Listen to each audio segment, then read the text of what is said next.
मित्रांनो नमस्कार।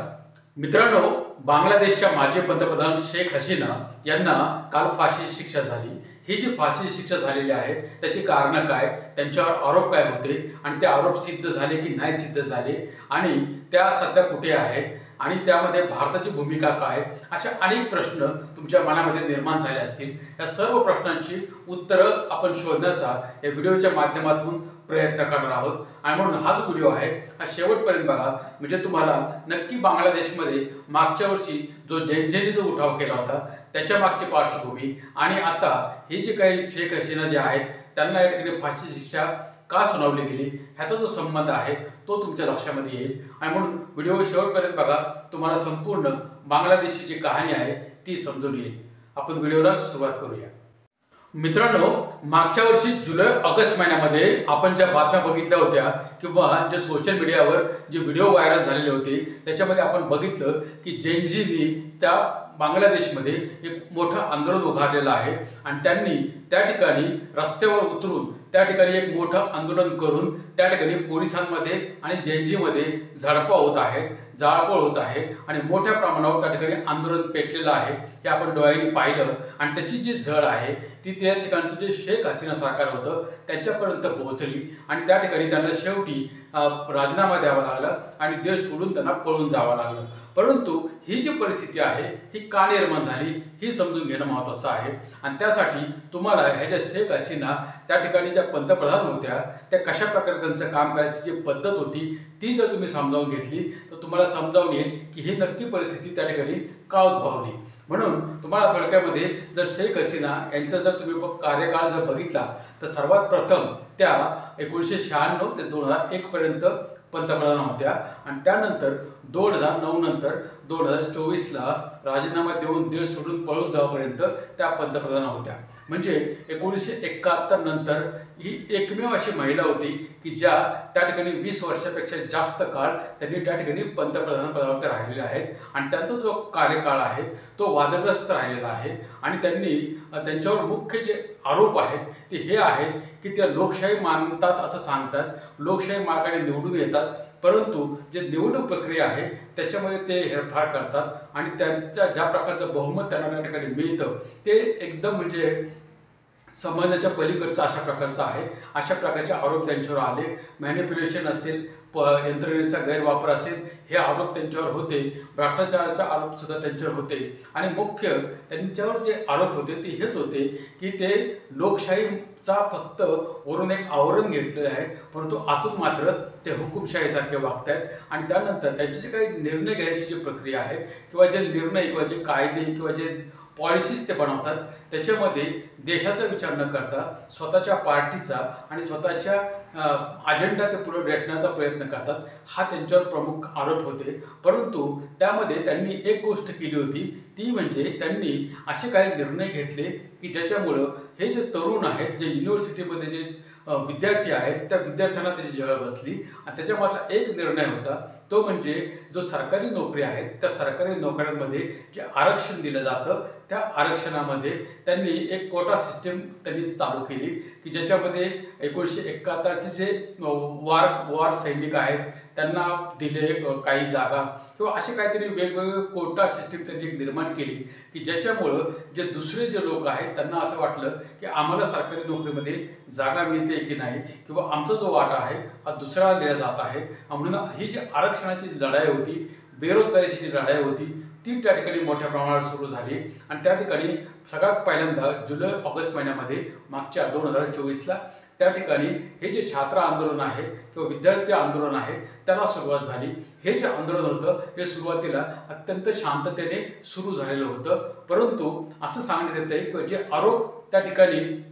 हे केसमध्ये आता आलेले आहेत त्याच्यामध्ये त्यांचे जे आरोप आहेत ते हा आहे की त्या ठिकाणी ह्या ज्या देशाच्या पंतप्रधान आहे त्यांनी त्या ठिकाणी जे फोर्स आहे म्हणजे पोलीस फोर्स असेल, आर्मी असेल किंवा इतर जे जवान असतील, CRPF असेल, त्या सर्वांना त्यांनी शूट आऊटचे त्या ठिकाणी त्यांनी ऑर्डर दिली असा त्यांच्यावर आरोप आहे. आणि हा जो आरोप आहे ह्या आरोपाला पुष्टी देण्यासाठी त्या ठिकाणी त्यांच्याबरोबर असणारे जे 2 व्यक्ती ज्यांच्यावर ह्या केसमध्ये ठपका ठेवलेला होता किंवा त्यांनासुद्धा आरोपी बनवलेलं होतं, त्यामध्ये एक होते त्यांचेच होम मिनिस्टर आणि त्याच्यानंतर दुसरा होता DIG म्हणजे इन्स्पेक्टर जनरल ऑफ पोलीस. तर IG जे आहे त्यांच्यावर ते होते. आणि असं आता सध्याच्या ज्या परिस्थितीनुसार त्यांच्यामध्ये ज्या शेख हसीना आहेत त्या आता भारतामध्ये आश्रयाला आहेत आणि त्यांच्यावरती जे होम मिनिस्टर त्यांचे होते ते सुद्धा भारतामध्ये आश्रय त्यांनी घेतलेला आहे असं सांगण्यात येते. परंतु ते जे DIG होते किंवा इन्स्पेक्टर जनरल ऑफ पोलीस तिथं त्यांना मात्र कस्टडीमध्ये घेतलेलं आहे आणि ते सरकारी गवाह किंवा सरकारी ते साक्षीदार बनलेले आहेत. माफीचा साक्षीदार ज्याला म्हणतात ते माफीचा साक्षीदार बनलेले आहेत. आणि त्यांनी त्या ठिकाणी सांगितलं की या ठिकाणी ज्यावेळेस हे मुलांचं आंदोलन विद्यार्थ्यांचं चालू होतं त्यावेळेस पंतप्रधान कार्यालयावरून किंवा त्यांनी स्वतः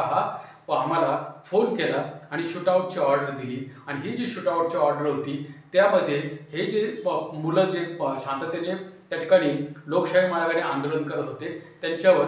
डायरेक्ट गोळीबार झाला, अश्रुधुराच्या दळकांड्या फोडल्या गेल्या आणि ह्याची थेट फायरिंग जी झाली त्याच्यामध्ये 1400 जे स्टुडंट होते ते मरण पावले. त्याच्यामध्ये 20,000च्या पेक्षा जास्त हे इंज्युअर्ड झाले म्हणजे जखमी झाले. आणि त्याच्यानंतर 11 ते 11,500 मुलांना त्या ठिकाणी डिटेन केलं, त्यांना फोर्स करण्यात आलं, त्यांना टॉर्चर करण्यात आलं. असे सर्व प्रकारच्या ज्या इलिगल ज्याला मानवता विरोधी किंवा मानवताच्या विरोधात असणाऱ्या गोष्टी त्या ठिकाणी झाल्या. आणि त्यामुळं जैनजीचं आंदोलन त्या ठिकाणी सुरू झालं आणि जैनजीने मग पुढाकार घेतला आणि त्या ठिकाणी ते जे सरकार होतं त्याला राजीनामा देऊन देश सोडून पळून जावं लागलं. म्हणजे हा जो त्याच्या मागची ही जी पार्श्वभूमी आहे ह्या पार्श्वभूमीच्या बेसवर किंवा ह्या पार्श्वभूमीचा आधारित ही जी केस त्या ठिकाणी कोर्टामध्ये सुरू झालेली होती किंवा 2024मध्ये किंवा त्या ठिकाणी जे सरकार हे बदलल्यानंतर सरकार बदल झाल्यानंतर त्या ठिकाणचे जे सध्याचे केअरटेकरचे पंतप्रधान आहेत किंवा तिथलं जे काही सरकार आहे केअरटेकर सरकार त्या केअरटेकर सरकारने या ठिकाणी पुरावे गोळा केले, सर्व जे काही साक्ष आहेत ते गोळा केले. त्याच्यानंतर त्याच्यामध्ये जे मुलं मरण पावले त्यांचे जे नातेवाईक आहेत त्यांनी समोर येऊन साक्ष दिल्या आणि त्यानंतर जे पुरावे समोर आले त्या पुराव्याला ग्राह्य धरून त्या ठिकाणी ही जी केस आहे ती त्या ठिकाणी बांगलादेशमध्ये चालवली गेली. आणि त्याच्यामध्ये इंटरनॅशनल क्रिमिनल ट्रायब्युनल हे जे त्याच्या तिकडे बांगलादेशमध्ये आहे त्याच्यामध्ये ही केस चालवली गेली. आणि त्यामध्ये 5 प्रकारचे आरोप हे ज्या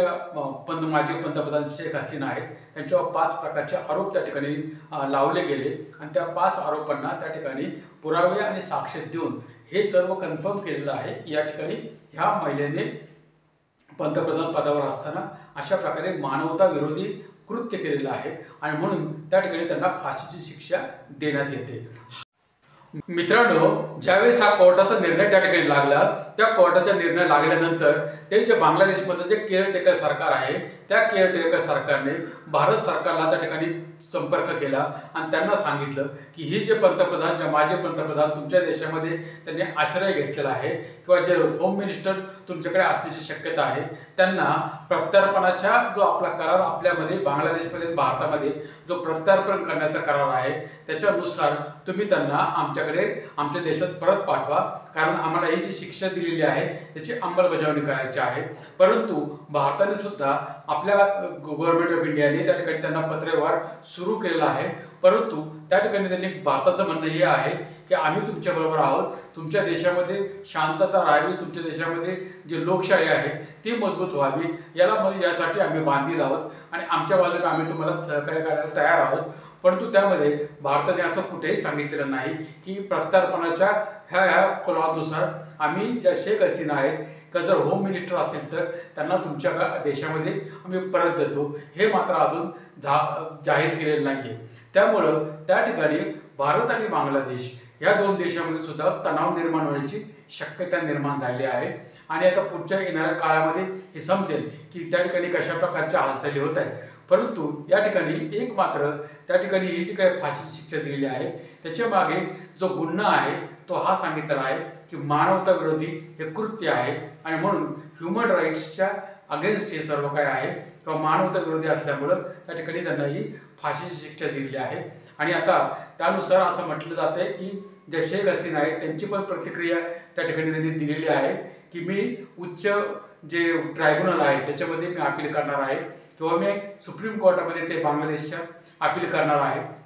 पुढे काय होतं ते आपल्याला समजेलच, परंतु ही जी लढाई त्यांच्यामध्ये जी सुरू झालेली आहे ती त्या ठिकाणी पुन्हा सुरू झालेली आहे. त्यानंतर बांगलादेशमध्ये जे आत्ताचे जे सरकार आहे केअरटेकर सरकार, असं म्हटलं जाते की फेब्रुवारी 2026मध्ये बांगलादेशमध्ये निवडणुका होणार आहेत, परंतु त्या अगोदर त्या ठिकाणी पुन्हा एक वार अस्थिरता निर्माण झालेली आहे आणि जे जैनजी आहेत ते पुन्हा एक वार रस्त्यावर उतरलेले आहेत आणि त्यांचं जे म्हणणं आहे ते त्या ठिकाणी पुन्हा एक वार त्यांचं म्हणणं हेच आहे की ज्या योग्य प्रकारची रचना हे अजूनही देशामध्ये झालेली नाही आहे आणि त्या ठिकाणी जे आवामी लीग जी आहे, जे शेख हसीना यांची पार्टी आहे त्यांच्यामध्ये आणि जे त्यांचे विरोधी पक्ष आहेत किंवा विरोधी पार्टी आहेत त्यांच्यामध्ये सुद्धा रस्त्यावर संघर्ष सुरू झालेला आहे. म्हणजे बांगलादेशमध्ये पुन्हा एक वार अशांतता ही सुरू झालेली आहे आणि त्या ठिकाणी पुढे काय होईल हे माहीत नाही. परंतु एक मात्र गोष्ट आहे की ही जी काही फाशीची शिक्षा ही झालेली आहे त्याच्यामागे राजकीय हेतू आहे की नाही अशा अनेक प्रश्न आता त्यांनी निर्माण करायला सुरुवात केली आहे. परंतु येणाऱ्या दिवसामध्ये आपल्याला समजेल की कशा प्रकारे पुढची जी काही कारवाई आहे ती केली जाते आणि भारताची भूमिका याच्यामध्ये काय आहे ते सुद्धा बघणं महत्त्वाचं राहील. तुम्हाला काय वाटतं? तुमचे विचार या व्हिडिओच्या माध्यमातून तुम्ही सांगू शकता. कमेंट करा, शेअर करा, लाईक करा आणि भेटूया आपण दुसऱ्या व्हिडिओमध्ये दुसऱ्या विषयासह. तोपर्यंत धन्यवाद.